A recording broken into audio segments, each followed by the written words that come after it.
मी संग्राम चव्हाण, शास्त्रज्ञ कृषी वानिकी या विषयाचा आहे.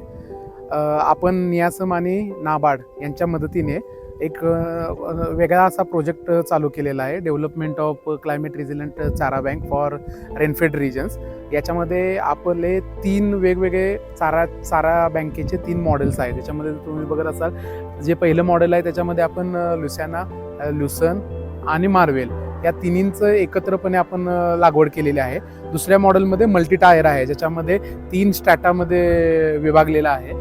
याच्यामध्ये आपलं सुबाबुळ आहे, दशरथ आहे आणि अंजन आहे आणि त्याच्या बाउंड्रीवरती आपली शेवरी घेतलेली आहे. त्याचप्रमाणे आपलं जे तिसरं मॉडेल आहे त्याला बाउंड्री मॉडेल म्हणलेलं आहे. या 3 मॉडेल घेण्याचा एकच उद्देश आहे की प्रत्येक शेतकऱ्याच्या जी रिक्वायरमेंट आहे, जी गरज आहे ती वेगवेगळी असते आणि ती गरज पूर्ण करण्यासाठी केलेली आहे. काही शेतकऱ्यांच्याकडे जमीन नसते, त्यांच्याकडे बांध असतात.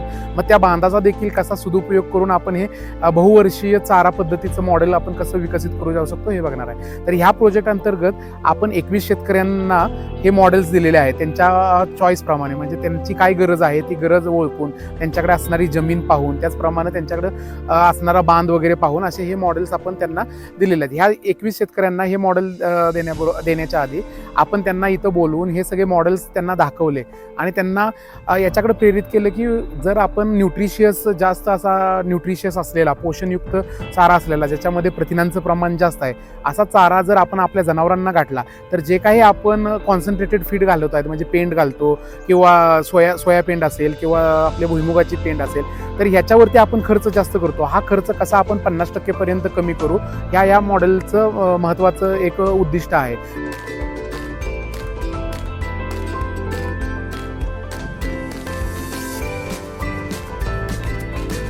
नमस्कार, मी विक्रम गावडे. आज आपण जळगाव सोपे येथील बाळूभाऊ जगताप यांच्या प्लॉटवर आलेलो आहे. बाळूभाऊ जगताप यांनी ICAR, NISM आणि नाबार्ड यांच्या संयुक्त विद्यमानाने चारा बँक या प्रकल्पामधून मेथी गवत आणि मार्वेल गवत हे मॉडेल आपल्या शेतामध्ये राबवण्यासाठी घेतलेलं आहे. तर त्याबद्दल आपण त्यांची प्रतिक्रिया घेण्यासाठी या ठिकाणी आलेलो आहे. तर तुम्हाला नेमकं आमचा प्रोजेक्ट आवडला आणि त्यानंतर घेतला, तर तुम्हाला त्या प्रकल्पामधून जे आपण बियाणं दिलेलं आहे, तर त्याबद्दल तुम्हाला काय नेमकं त्याची आवड का झाली किंवा त्यातून तुम्हाला फायदा काय झाला? फायदा भरपूर झाला आम्हाला. हे म्हणजे घास भारी मिळाला, खांडी गवत मिळलं, ही बियाणं म्हणजे भारी आहे. तर आमच्या शेळ्यांना तर परवडते आम्हाला घालायला, पोट भरते त्यांचं, म्हणजे सुधारणी आहे, दुधाला आहे, बारकी पिल्लं आहेत ती बी सुधारतात.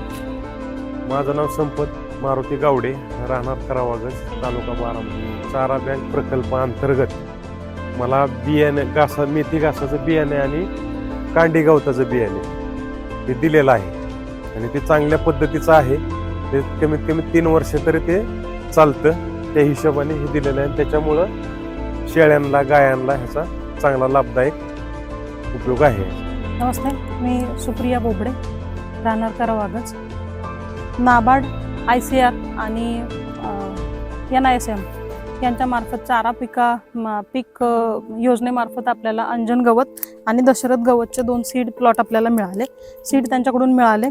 त्याच्याबरोबरच आपल्याला ड्रीपचं काही मटेरियल आणि खत औषधं पण त्यांच्याकडून आपल्याला मिळाली. त्याचा वापर करून आम्ही 2 ट्रायल प्लॉट्स तयार केलेले आहेत. आमच्याकडं शेळीपालनचा व्यवसाय आहे. दुधासाठी आम्ही गायी सांभाळलेल्या आहेत आणि हे जे चारा तयार झालेला आहे तो आम्ही त्यांच्यासाठी, खास शेळ्यांसाठी आम्ही वापरला आहे. बहुवार्षिक पीक असल्यामुळं त्याचा आम्हाला चांगला फायदा दिसून आला आहे. शेळ्यांच्या तब्येतीमध्ये चांगली सुधारणा झाली आहे. दुधाचं उत्पादन पण चांगलं वाढलेलं आहे आम्हाला त्याच्यात. माझं नाव अश्विनी नितीन गावडे आहे. मी राहणार करावागज, तालुका बारामती. मी अंजन घास आणि दशरथ घास हे चारा बँकेतून मिळालेला आहे. घास अतिशय चांगला आहे, शेरडा चांगल्या प्रकारे खाद्य आहेत. ही 3 वर्षासाठी प्लॉट आहे. शेरडांची बुकेसाठी, उन्हाळ्यासाठी चांगल्या पद्धतीने ती शेरडांची खाण्याबाबतीत, चाऱ्याबाबतीत चांगला उपयोग बी होत आहे. माझं नाव माया सतीश गावडे. मी राहणार करावागज, तालुका बारामती. चारा बँक प्रकल्प यामधून आम्हाला बियाणे भेटले, दशरथ घास आणि अंजन घास. तर ह्या घासामध्ये प्रोटीन वगैरे शेळ्यांसाठी किंवा गायांसाठी फायदेशीर ठरतायत, कारण आम्ही रोज त्याचा वापर करतोय. शेळ्या हे आवडीने खातायत